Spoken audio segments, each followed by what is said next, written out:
Bulletin की शुरुआत बड़ी खबर के साथ कर रहे गैंगस्टर इंद्रजीत राव पर ईडी की रेड खत्म और 48 घंटे तक ईडी ने सबसे बड़ी छापेमारी की है।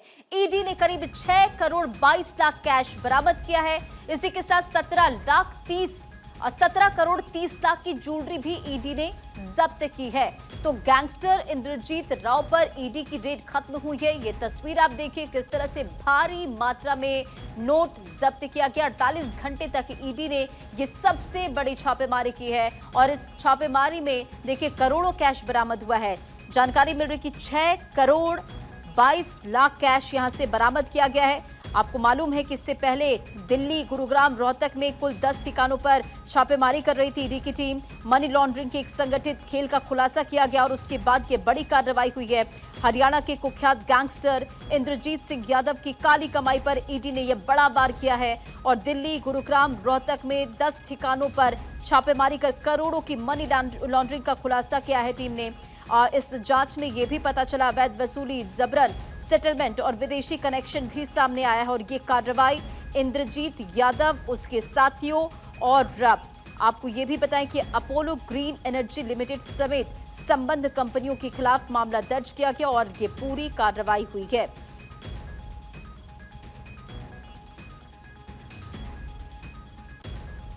और इस खबर पर एक अपडेट के साथ वरुण जैन हमारे सहयोगी जुड़ चुके हैं। वरुण, ये बड़ी कार्रवाई हुई है इंद्रजीत राव पर, ईडी की ये रेड खत्म हुई है, क्या कुछ अपडेट है?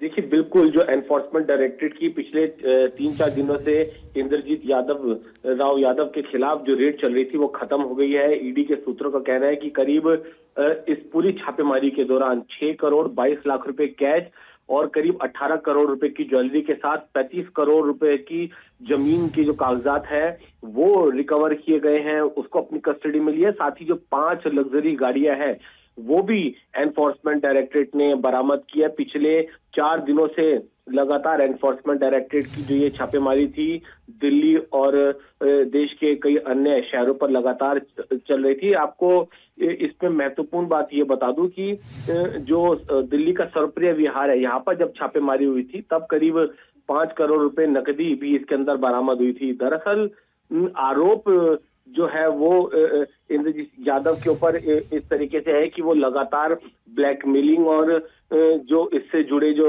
दूसरे गैर कानूनी काम है उससे जुड़ा हुआ था और उसी से जो पैसा कमाई जो अर्जित हो रही थी उसको मनी लॉन्ड्रिंग के जरिए ठिकाने लगाया जा रहा था। इंद्रजीत यादव पर अवैध वसूली, प्राइवेट फाइनेंसर से जबरन लोन सेटलमेंट, हथियारों के दम पर धमकी देना और गैर कानूनी गतिविधियों से जो कमीशन है वो उसके पास पहुंचा था और उसी को ये शेल कंपनीज के जरिए मनी लॉन्ड्रिंग की जा रही थी। इस काले धन को व्हाइट में कन्वर्ट किया जा रहा था। तो एक एनफोर्समेंट डायरेक्टरेट की बड़ी कार्रवाई थी, 4 दिन से छापेमारी चल रही थी और अब इस गैंगस्टर्स के खिलाफ जो छापेमारी है वो खत्म हो गई है। करीब 7 करोड़ रुपए कैश, 18 करोड़ की ज्वेलरी और 35 करोड़ रुपए की जमीन के कागजात बरामद हुए हैं। जी बिल्कुल वरुण, इस पूरे केस में इंद्रजीत और उसके साथियों पर शिकंजा कसा है। ये बड़ी रेड थी ईडी की।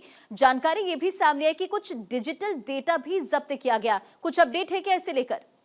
देखिए, निश्चित तौर पर कुछ डिजिटल डेटा भी इसके अंदर बरामद किया है। उन कंपनीज के बारे में पता चला है जिसके जरिए मनी लॉन्ड्रिंग की जा रही थी। कई ट्रांजैक्शन और कई महत्वपूर्ण जो नाम है वो भी इसके अंदर सामने आए हैं। जब एनफोर्समेंट डायरेक्टरेट ने छापेमारी की थी इसमें एक सुनील गुप्ता है, उनके यहाँ पर भी बड़ी रिकवरी हुई थी और अमन कुमार जो कि इंद्रजीत सिंह के ये करीबी है, इनके यहाँ पर से भी रिकवरी हुई थी। एनफोर्समेंट डायरेक्टरेट को ये भी पता चला था कि जब इंद्रजीत सिंह के यहाँ पर जब छापेमारी हुई थी तब इस कार्रवाई के बाद अमन कुमार ने जो इंद्रजीत यादव का जो काला पैसा था उसको ठिकाने लगाया और ये इसकी जो बड़ी रकम थी वो सुनील गुप्ता को ट्रांसफर कर दी थी। तो इसीलिए इंद्रजीत सिंह के अलावा उसके जो करीबी सुनील गुप्ता और अमन कुमार, उनके यहाँ पर भी छापेमारी की गई थी। जो वेस्टर्न ग्रीन फार्म्स है वहां पर छापेमारी की गई थी और इन्हीं सब छापेमारी में ये करोड़ों रुपए की जो काली कमाई है उसकी जो जानकारी और रिकवरी है वो एनफोर्समेंट डायरेक्टरेट ने की है। जी वरुण, इस पूरे केस में क्या कोई और भी बड़े नाम सामने आ सकते हैं? क्योंकि हम देख रहे हैं कि बैक टू बैक जिस तरह से ईडी ने कार्रवाई की है, काली कमाई पर एक बड़ी कार्रवाई यहाँ होती नजर आई है।